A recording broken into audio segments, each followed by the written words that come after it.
Good evening, everybody, and welcome to another Skwawk Talk program on Socialist Telly.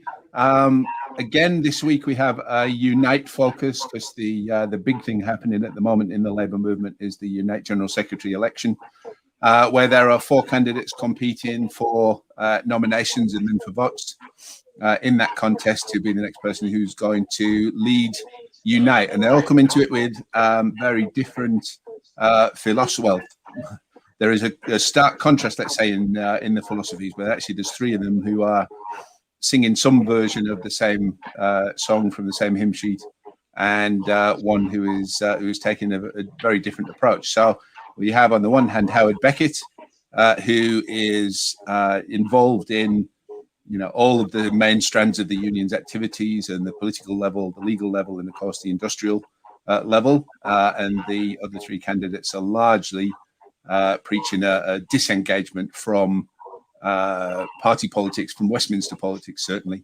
and some version of a back to the workplace message, as though Unite hasn't been in the workplace in the first place. And I have 3 guests, very special guests with me this week, who I will introduce in no particular order, but all 3 are people who have had direct experience of the approach of Howard Beckett and the importance of his kind of multi-stranded approach, really. So I have John Maguire, who is in Belfast and was a convener at Ford Vistian. I've got Dean here, who is Dean Smith, who is a convener in the West Midlands, in the Birmingham area, and has been intimately involved in the 2 major bins disputes that have been won by Unite in that area. And I've got Mark Thurgood from up in Scotland, in Livingston, who works for, or is a Unite rep who is paid by Tesco, is the correct description, I'm told. And he's going to talk about their ongoing dispute, and we'll look at some other ones as well that have been either recently won or still ongoing as we go through the program. So, gents, thanks for joining us. Everybody who's watching, thank you very much for that as well. We are getting a little bit of feedback from somebody, so maybe if you're not using a headset, if you can just turn the volume down on your set just a tiny bit, that would be great. John, let me bring you in first, please, because you recently, in the last few days, put out an endorsement video for Howard, and talking about what had gone on with Vista there when it seemed like everybody else in the contest, in the dispute, had given up the ghost, really. So give us your story in your own words on that. When the Vista occupation ended in 2009, I have been convener on the 3 plants, Belfast, Basildon, and Enfield. John, I'll just pause you 1 second because we're struggling to hear. Let me just see if I can tweak the mic settings. Give that another go, mate. My name's John Maguire. I was a trade union rep since I was 18 and a convener in the Belfast factory when it was put into bankruptcy by Ford, along with Basildon and Enfield. After the dispute, we were concerned about the pensions, and we wanted to know if there was any chance that we could win the pensions. So we travelled over to England and we met the legal representatives, who basically worked on the calculation that if it's not a 51% chance of winning, they won't take the case, which is quite understandable. So we left that meeting very disappointed because the legal people were just looking at the legal case standalone and told us we would never win that. So I reported back to Belfast, as did the other conveners, and we said we don't hold out much hope of any pension justice. However, a couple of weeks later, out of the blue, we got a call to go to a pensions meeting, which was the first time I met Howard Beckett. Howard Beckett came into the room and Howard said, "We are going to take this fight to Ford and we're going to win this pensions battle." Now, as a legal case, I have to be honest, I didn't hold out a great deal of hope myself, but I am second guessing Howard here, and I believe Howard looked at the legal case. The Vista men, Howard knew they would protest long and hard, and he looked at the political angle once we got the case in the court. And as it happened, the 3-pronged approach, we had the men standing at the car dealerships, we got all the politicians, or a substantial lot of politicians in Belfast, Basildon, and Enfield constituencies. We got them all in sight, and then Hard launched the case, and the case was won, which gave everybody substantial payments from Ford. Just one of the highlights was, I don't know whether you remember that Maiden Dagenham film was being made. Hard was working with a Visteon's Pensions Actions Group, and if you were to Google Visteon Pensions Action Group Maiden Dagenham, you will see the Visteon pensioners out with their hats, and Bob Hoskins wearing a Visteon Pensions Action Group supporters hat. So all this came together because of Hard. Hard was pushing the legal, political, and getting the message out through all the different mediums. Nobody in Belfast would have had won any pension compensation if it wasn't for Hard Beckett. And you know, to this day, I drive a taxi around Belfast, and people would get into my taxi and they would be saying, "I don't know how he's won 9 pensions." You know, it just didn't seem to be happening until Hard came on scene. And that was, I mean, that was, what did you say, 500 pensioners or thereabouts, and a bunch of staff as well who were all facing. No, much more. There was 900 workers in the factory, but there was in the factory. But remember, the 900 workers in that factory got compensation from the dispute, but there was near 4,000 pensioners. So Hard had to actually get multi-million settlement. You know, it was just a fantastic settlement. But the three-pronged approach, you know, of the obviously the men at the factory showrooms, the Ford dealerships, Hard fighting the legal battles, the politicians making statements. We were in Westminster. We took the dispute everywhere. We wouldn't have won with any one strand on its own. It had to be the total package of which only Hard Beckett could really have brought to the table. You know, the original legal people that told us we couldn't win the case, they may have been right or wrong, but they were only judging it on a pure standalone legal case. Hard Beckett was studying it on 3 fronts, and that's why Hard, I believe, took the case. On a pure legal alone case, it might make a tip, but Hard seen the bigger picture of the 3 strands working together. Yes. And Dean, from what I know myself of the having reported on it extensively, the Birmingham bins dispute, I suspect that that'll be a very familiar Howard Beckett for you there in terms of how he went into the situation in Northern Ireland and then mirrored that in Birmingham. Yeah, I think it was a massive shock to the system. Really, it was a case of when again, just to make reference in the 2017 dispute, my reps, I had to have this feedback from reps, and his persona when he first arrived, it was a case of no surrender. I will take this as far as I need to take it to make sure that the membership in Birmingham are successful and victorious. So having to know him over the period of time that I have done, the way I look at Howard is he's like a dog with a bone. If he knows there's a victory to be had, he will make sure that membership will get that victory, and he's not scared of tackling anything. The way officers perceived the case, the way legal perceived the case, it was like second nature to him. He came in, he reviewed very quickly, and again, this is all over a space, really quick time, and he came straight in, looked at the case, and realised very quickly that this can go to court, and he was confident, and that's what made us believe, made the membership believe, the drive, the passion, because you can imagine membership were concerned. There was nearly over 100 members of staff losing their jobs in 2017. And the reps there rallied together, got the support, got Howard involved. And you could see immediately when that case came forward, everyone relaxed a little bit. They understood that there's someone here now that will carry this through to the very end and seek victory. He's very inspiring, very inspiring. Give us a little bit of background, if you would, on what was happening in Birmingham, because a lot of people might not be necessarily familiar with it. But this was a, Labour entitled at least council deciding to practice fire and rehire long before it became trendy with the pandemic. Yeah.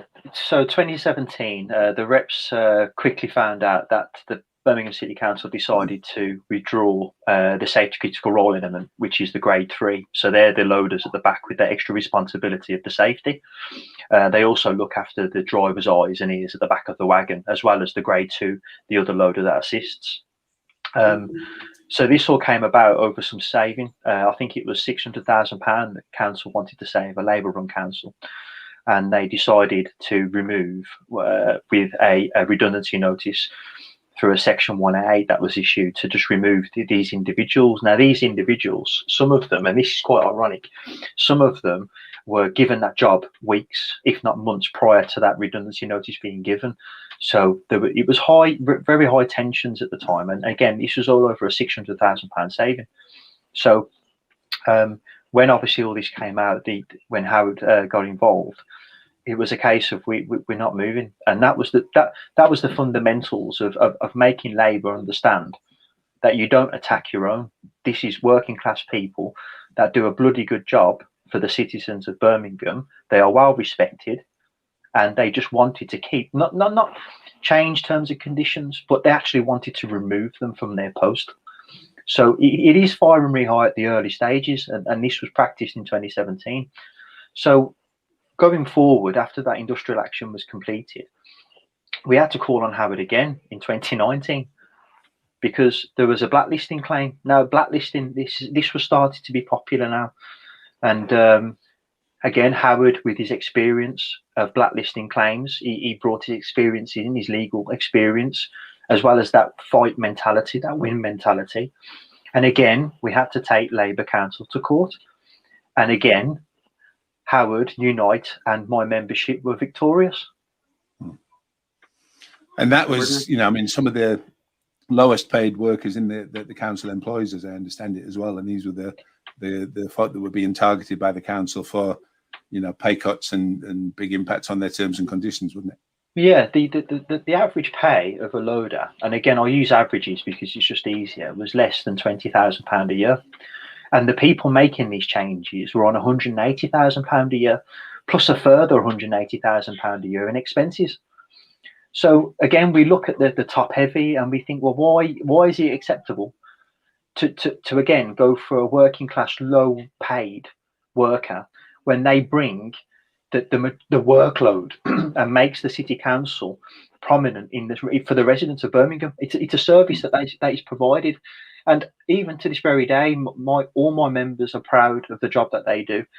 They don't class it as unskilled. They don't class it as, the mundane labour. They class it as a job that is well fulfilled because they enjoy it. They like to do it. And it's that delivery of service and that proud of keeping Birmingham streets clean and having that interaction with their residents that's inspiring to them. That's what brings them in every morning to do their jobs. But yeah, I mean, the attack was on the lowest of paid. I mean, we've got grades 2, 3, and 4 in the waste service, and it was the grades 3 that were affected here. But what I found immensely proud, and I can't say too much for 2017, but I can certainly say this for 2019, that even though the feeling of going through industrial action in 2017, the mental strain that my members undertook, the effects of their families, knowing that they 1 minute they've got a job, the next they haven't, being served a redundancy notice without any prior consultation, it was shocking, absolutely shocking.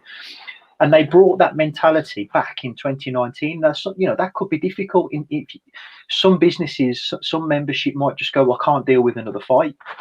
But in Birmingham, it was ironic. As soon as we mentioned Howard's involved, Howard's coming down, Howard's going to speak to you, and he did, and he was on them picket lines, and he's not one of these individuals that will just accept what we tell him as reps. He wants to hear this from the members. What's going on in your personal life? How is this affecting you? Because that's the drive in him. That's where he's always contactable by them. And when he went and listened to members, that's where he gained more respect, because people see Howard as this figure of the union, untouchable person. You can't speak to Howard. He's high up. He's an assistant general secretary. You can't have that communication with him. I say that's completely wrong. from what I know of Howard, and I will say he's a close friend now from going through these industrial actions, and to this very day we still speak. So he is contactable, and that's what I like, and I think that's why my membership like Howard, because it doesn't matter how high up Howard goes, he's always at the end of the phone and he's always willing to support, and that's crucial, I think. Dean, throughout the history on dispute, we had the same experience with Howard. He was at the end of a phone. All you had to do was phone Howard day or night, and Howard was on the case. As I say, part of his manifesto for the Unite Learning, for the reps, and champions of reps. Now, to put it into perspective, I was new to the union as a convener, let alone a rep. This is now a convener leading a team. And I was new to all this, so I didn't have. I was treading water, if I'm being totally honest. I mean, I was up to here in legal stuff. That I was on the phone to solicitors at 9:30 at night at home. The mental strain, me personally, thinking if I don't do this, there's a possibility we could fail our dispute. There's a lot of pressure on me and the reps and also our membership. And I didn't. He gave me that assurance to say, look, that arm, that wing, I'm here. Don't worry, you ain't going to fail. I will make sure you won't fail. If you need support, help, pick up the phone and call me. And I was having conversations with Howard at 10 o'clock at night. And he's been up at 6 in the morning visiting earlier, say 5 o'clock, 4:30, visiting my picket lines. So he's unbelievable. And again, for people that don't know him, I can assure anybody watching that if you ever have the chance to meet Howard and he's around, he's easily accessible at times with rallies and disputes, please speak to him because he's unbelievable. He really is unbelievable. Let me bring you in there, Mark, because you've sat very patiently so far, and tell us a little bit about what's going on up there in Tesco in Livingston. Okay, right. Tesco. Historically, when Tesco has moved sites to open up new distribution centres, the terms and conditions, surprise, surprise, in the new site haven't been as good as the old site. The site in Livingston serves the whole of Scotland, and it replaced 3 other older Tesco sites. They were all closed, and everything was merged on the one site in Livingston. Okay. In order to encourage people to come across to the new site rather than take redundancy, Tesco offered them something called retained pay, which was a payment on top of their wages for the new site to compensate for what they were losing. Okay, averages out at around about £5,000 a year for the people that came over. The lowest is around about 2,500 to 3,000, and it goes up to 12 or 13,000 pounds a year. So it's not insubstantial amounts of money. Okay, at the time, Tesco told people that was guaranteed forever as long as they worked for Tesco, could not be negotiated away by trade unions or by Tesco. Okay, it was an individual contract with them, completely and totally separate from anything negotiated by collective bargaining, with the exception that the payments of retained pay would increase every year in line with pay rises. Okay, right. People came across on that basis. People have bought cars, bought houses on the basis that income is guaranteed. Okay, Tesco, as you will appreciate, have done quite well over the last year. All the other retailers in the country have been shut, and the big supermarkets have stayed on open. Okay, so yes, they've done quite well. Retained pay is something that has been a bugbear with senior managers or depot managers in Tesco. It's not just Livingston. There's another 5 sites up and down England that were affected as well. But it's been a bugbear because they see it as a cost that they get absolutely no benefit from. Okay. Our view is that last year Tesco thought, right, let's get rid of it. With the pandemic, there's not many jobs around. People don't really have any alternative. So out of the blue, at the end of January, everybody who got retained pay, and I would stress that I joined Tesco in 2008, which was a year after the new site opened. But out of the blue in January, everybody who was in receipt of retained pay got a letter saying that their retained pay would be stopping, and that they were being made going to be made a voluntary offer. It was they were going to agree to. They were asking them to agree to give up their retained pay voluntarily for a payment equivalent to 18 months' worth. Okay, initially that was just as a lump sum, but Tesco, over the course of the 3 weeks up until the middle of February, right, relented, and people could take that in monthly installments over 18 months. Okay, but it was a case of it's going. Okay, if you don't accept it voluntarily by the 13th, by midnight on the 13th of February, okay, you will lose it anyway. We will dismiss you and we will rehire you again on a contract, okay, without retained pay. Okay, no negotiations, no nothing, no consultation, just straight to the workforce. Okay, their argument for going straight to the workforce was that it was individual contracts, so they didn't have any choice. And to be fair to Tesco, for the first 5 or 6 years that the site was open, everybody who had retained pay would get a letter every year in January after Christmas, when the people have maybe spent a bit more money than they should, saying, do you want to give up your retained pay? If you give up your retained pay, this is what we'll give you as a lump sum. And it was typically 18 months to 2 years money. So the offer that they were making people when they were saying you're giving it up anyway was no better than what people had used to be getting on an annual basis. Okay, right. The Tesco railroaded ahead with the dispute, with the consultations. They, even although there was a travel ban, okay, they brought people from as far away as Lichfield to do the face-to-face meetings with people. Okay, right. Interesting thing about Lichfield was that the manager who came up from Lichfield to do discussions in Livingston, there was people on retained pay that were losing retained pay in Lichfield depot.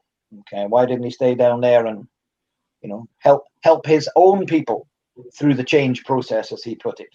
Okay, or was it that he wanted to come up to Livingston, shaft some people in Livingston, and disappear and never have to face them again? Okay, at the last minute on the 13th, on the Friday before the midnight deadline, the Tesco site in Livingston is an USDO site. We're not recognised. Okay, but there's a fairly substantial number of Unite members in Tesco Livingston for a variety of reasons.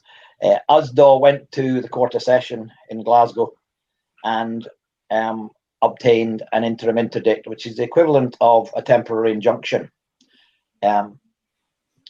against Tesco for 6 months to stop them from going ahead with fire and rehire. Okay, that's kind of put things on hold at the minute.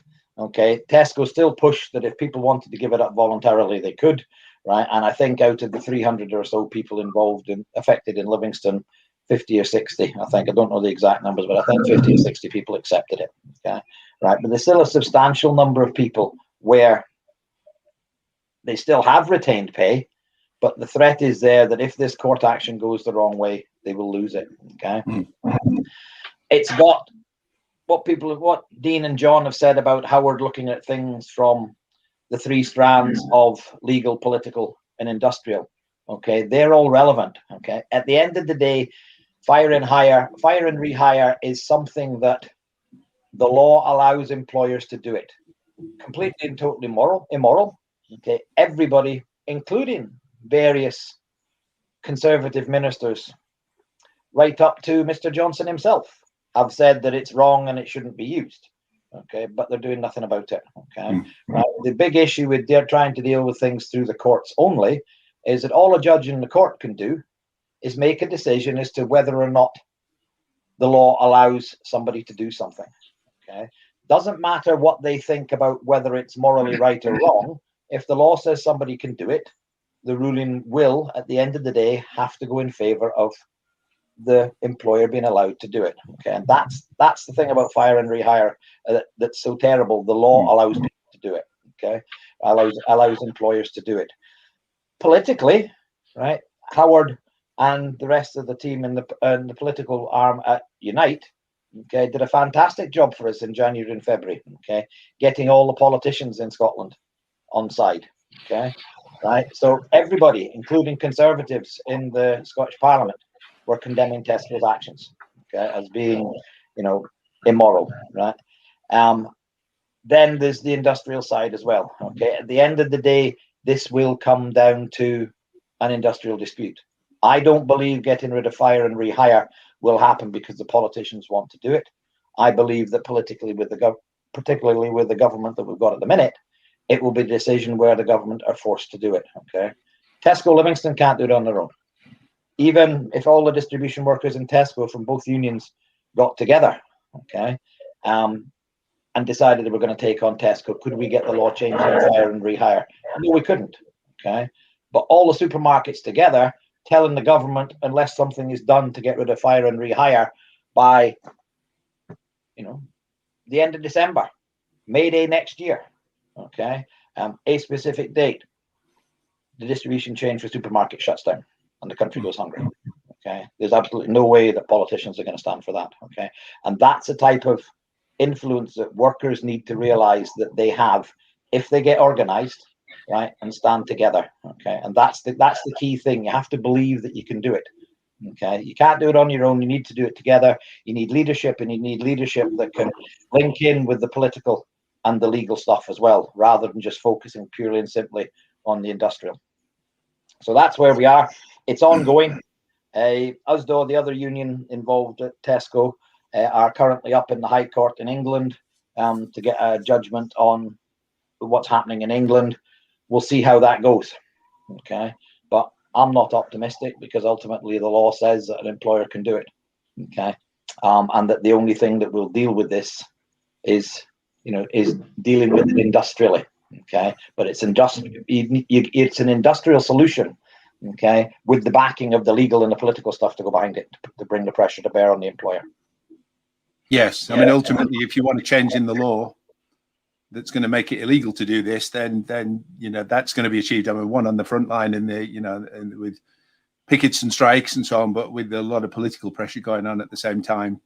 And I mean, it's not directly on any particular company or whatever, but I mean, one of the key things over the past kind of year and a bit has been the furlough scheme.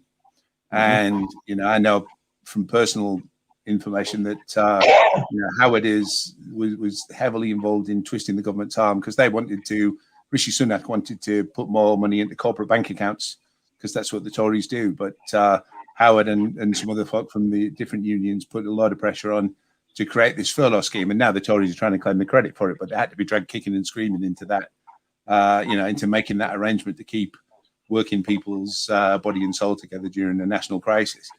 So, if you were going to say hands off on political side, then there would be a huge amount of people in even bigger hardship than is already going on.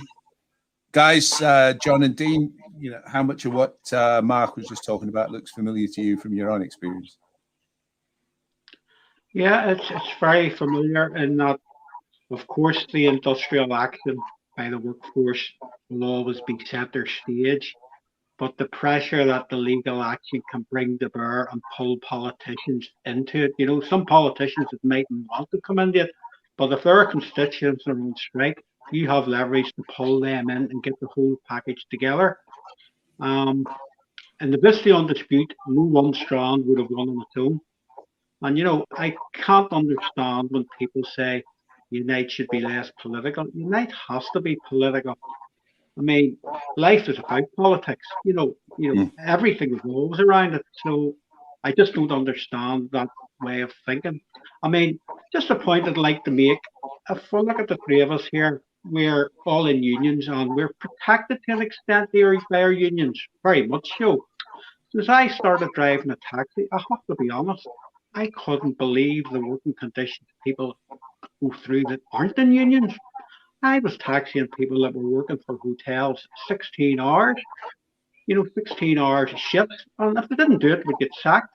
I know people that work in a McDonald's restaurant that they are asked, if it's not busy, they're sent home and they don't get paid. And that's a big McDonald's restaurant. So I'm really happy the way Hard is trying to move the union into the community and get it more community focused to get more of these. It's very hard to get everybody organized, but believe me, some of the horrendous conditions on non-unionized people are going through out there. We have a duty to get them into the union, and Hard with his rounded approach is the man to get that process underway. Well, while we're on the topic of the rounded approach, I mean, we've got the a few situations here. So we've had a big development in Hovis in Belfast today, which has been a dispute ongoing for a while. So you're on the spot there, John. I think you what's the more about that probably than any of us. Give us the rundown on what's happening there with Hovis and what's happened today. Yeah, well, basically, it actually opens up a wider sphere of things too. Hovis wouldn't be on their own in necessarily paying Northern Ireland workers less than their counterparts in the UK. So basically, the Hovis dispute was about getting pay parity between the Belfast plant and the plants in England. And they got the 11% raise and they voted on it and they have accepted the deal. So I'm presuming it's parity of pay or very close to parity of pay. But you find that throughout Northern Ireland. Hard would probably be getting aware of this. I mean, for instance, the nurses in Northern Ireland, our politicians allowed pay parity with the UK to be broken for our nurses. Our nurses and our health workers are the lowest paid. And I know Hard will be on the ball with this, but it's a common theme through Northern Ireland, and the Hovis dispute is one of many, and it's fantastic that they have won that. And I've no doubt if we hadn't won that, Hard would have had no problem bringing Hovis to court, because really, how can you pay two workers doing the same job different wages? It's just immoral. But as we know, morals and law work in different spheres. Well, as I understand it, I mean, how it did go to court, because as I'm informed, the key development in that dispute was the fact that there was a lot of pressure. I mean, there was police turning up, as if I understood correctly. Yes, that's right. To try to disrupt picket lines. There was there was an attempt to declare it illegal for people to picket. Yes. Because of the pandemic. Howard took it to court, and won the right to picket in a safe way during the pandemic. And as soon as that right to picket was run, pretty much immediately, Hovis then backed down and decided that they were going to make a decent offer. And as I gather, they'd already offered 4%, and now they've offered an additional 8% as well. So 12% pay increase coming out of the willingness to take legal action when it was necessary. And how that dispute would end is anybody's guess if that hadn't been the case. But it brought it to an apparently very swift resolution. And a substantial rise, 12%. It's a good chunk. I mean, if we could get that for the nurses, etc., as well, then it would be a great thing. All key workers, Steve. Yes, all key workers, crikey.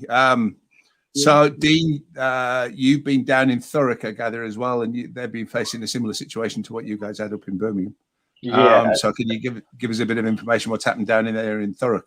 Yeah, again, this is all down to Howard, because again, that communication element. I had a phone call unanimously on the phone. I didn't know who it was, and I found out it was the branch secretary of Thurrock Council in Unite, and he told me about the tactics being used and what's happening in Thurrock, and he asked if I could meet with the convener there as well as the branch secretary and meet some of the members. And again, I think the reason why I overemphasize Howard's involvement here, I mean, this is bringing different parts of the country together based on the same industrial action, and what other areas, their victories and how they got their victories can be transcribed into other areas that have never gone through this before. So again, I quickly learned that they're going through a fire and rehire, losing £4,500. This was a mass change. The care workers were also involved, losing more money, I believe. And I had the opportunity under Howard's direction to go and visit, and just listening to them, it was no different to what our picket lines were like. The mental stresses and the strains, and not understanding in full what Thurrock want to do, and the stories that Thurrock were putting out, which were, factually incorrect. But again, looking at the social media streams of Thurrock residents, they knew what Thurrock were doing. And it was nice to read 95%, 98% of comments. They didn't agree with the actions taken by that Tory council. And we all knew that the local elections were taking place. But again, the membership put that to one side. They knew they had no control over that.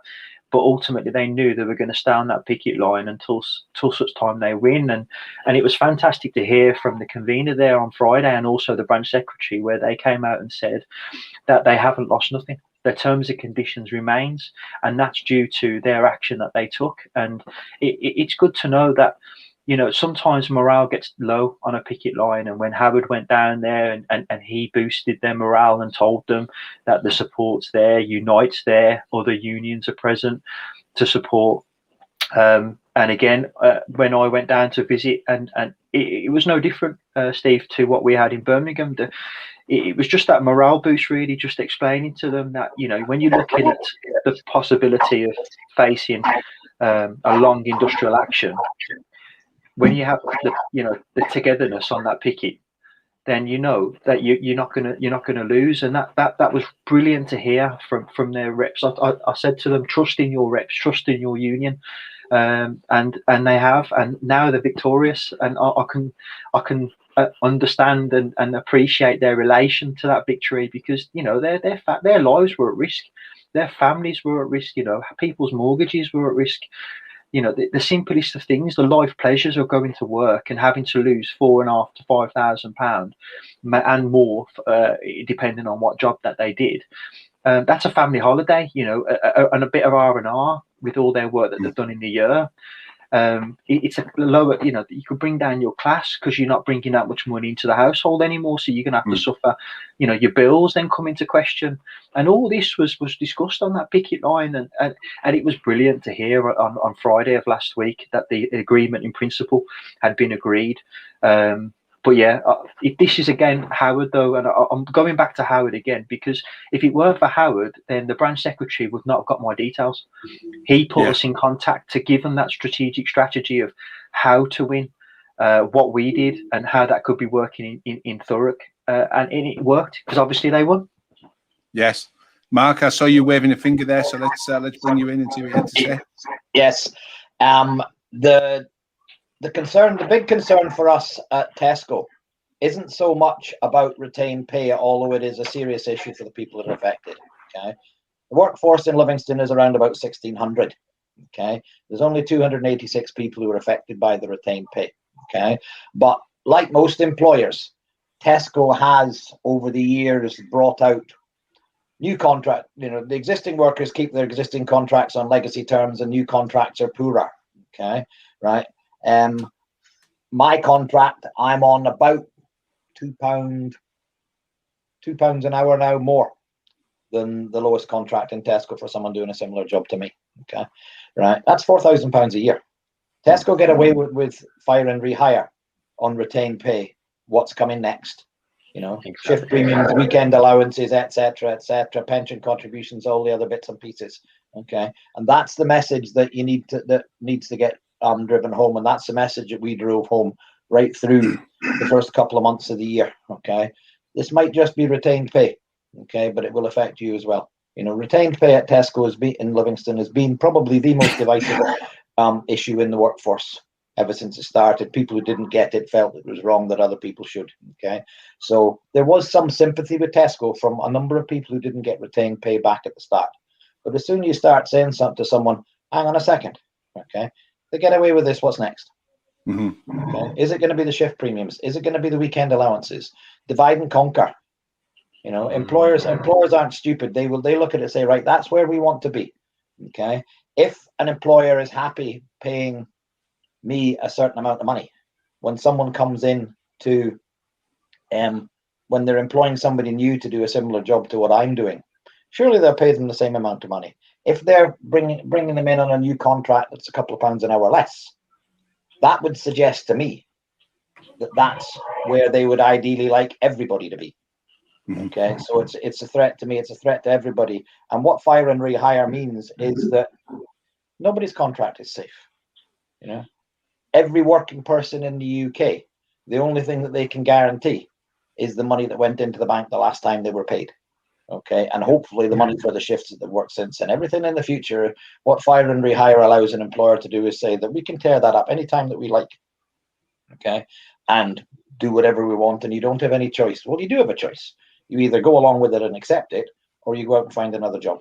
Okay, and employers are very cynically during the pandemic using the fact that there aren't that many jobs around. There are an awful lot of people that's furloughed. Everybody's saying that as we come out of the pandemic and the furlough schemes ends, that employment's going to rise dramatically. Okay, that bringing in the fear factor, and employers are exploiting that to get people to accept things that they wouldn't otherwise accept. Okay, it is completely and totally immoral. Okay, it needs to be banned. It's been banned in a number of other countries.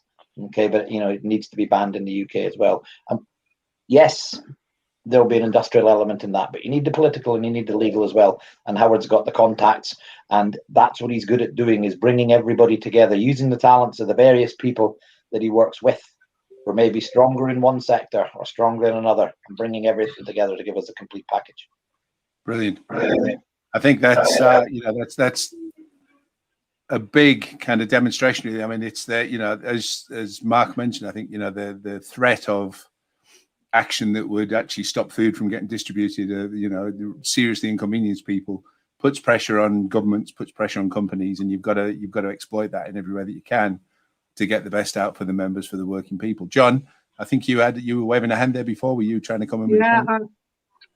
The two-tier workforce that a lot of these companies that came into Ford, they started hiring people on lower contracts, and it is something the trade union movement, and I'm sure Hard in general, will try and outlaw. It's very difficult because you can be at a situation where the company will attack 30% of the workers who are maybe on an original contract, and then you have 70% on the new contract. And our job is to keep all workers together, and it seriously makes our job very difficult. The sneaky way they bring this in is they will try and tell people to be competitive. We need to hire people on competitive salaries more than use, and if we don't do that, the factory might close.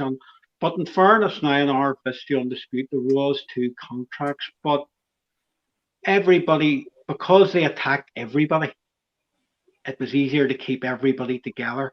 But if they had just attacked maybe one of the contracts, it would have made my job much more difficult to get everybody together. So I really think it's a very dangerous road to go down, 2-tier contracts. And, we want to get rid of them as much as we can, and certainly not let any new ones in. Yes, and I think that, from what you told me previously about the dispute over there with Ford, etc. One of the aspects that was hit hard was the PR push to put pressure on their brand, reputation, etc. To bring them to the table in a more amenable frame of mind, let's say, in terms of resolving the thing properly. And I think you've got to be prepared to use every single string in your bow that you possibly can in order to do that, whether legal, political, industrial, PR, whatever else there is that's going. Because in the end, the union's representing 1 million or more people, and it's got a duty to those people, but it's also got a duty to the wider society, because the victories that Unite wins will have a knock-on impact in the workplaces of other people that are facing similar exploitation and abuse from unscrupulous employers. I have an interesting story now to tell, just that Hard may not be aware of, if you don't mind. You bear with me for a go on. After the Vistyon dispute, I wrote the play, about the occupation. And there was the program we had. I hope you like the artwork up on the top there, the Ford Oval. But I had wrote that play, and I was finishing that play, and the play was going to finish where the people walked off, the occupation is over. But just before I wrote, and that was the way the play and the cast had rehearsed it, but before I had put that program on, I got called over, and I had met Howard Beckett for the first time. And after that meeting, Howard Beckett forced me to rewrite that play, because when the people were walking off the stage saying with their flags, they were all cheering, it was silent, and the voice said, "The occupation is over." But then, thanks to Howard Beckett, another voice came out. "Step 2, the pensions battle is about to begin." And all the pensioners get up and cheered, because we didn't think we had a chance of winning that dispute till Howard Beckett got involved.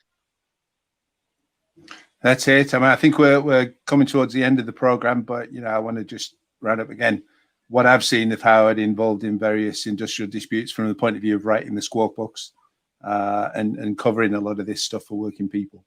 He's, somebody put in the comments earlier on, I think it was Kevin, that Howard's a Rottweiler. And I think that's exactly it. He'll get his teeth into something. He won't let go until, he absolutely gets the result that people need, or, he's exhausted every single avenue that could possibly be tried and then some. And, I applaud him for that. And there will be some people watching this and thinking, well, we know Steve is backing Howard for this. We know that Socialist Telly is backing Howard. Skwawk Books is backing Howard. Well, you're hearing from the people on the show tonight why, we are backing Howard to do this, because we want the best for working people. We need strong unions. We need people who are prepared to make use of and harness the power that they have as being a million or more people and being millions of working people across the country. And, we need somebody leading, the UK and Ireland's biggest union, who is prepared, to go in on that, no holds barred, and do whatever it takes to serve the people who are members of the union. And guys, I really thank you for tonight and letting us hear about your own experiences in there. I will say to people, the nominations phase is still ongoing in that in the election through to, I think, the 6th of June. So you've got to get your meetings organized no later than the 31st if you want to nominate. There is, and I'll see if I can find it, a site that Howard's got running where you can get involved in his site. And also, if you want to get involved in helping get him nominated at your branches, then you can also get in touch on the Beckett for unite.co.uk/nomination. And let's make sure that Unite gets the General Secretary that it needs and that the country needs. Gents, thanks again. If you've watched, thanks again. If you're watching this on catch up, again, thank you for making time for that. Do share and do make sure that you hit all of the notification bells on whatever social media platform it is that you're using. Get out there and feck it, vote Beckett. Take care, everybody. Thank you.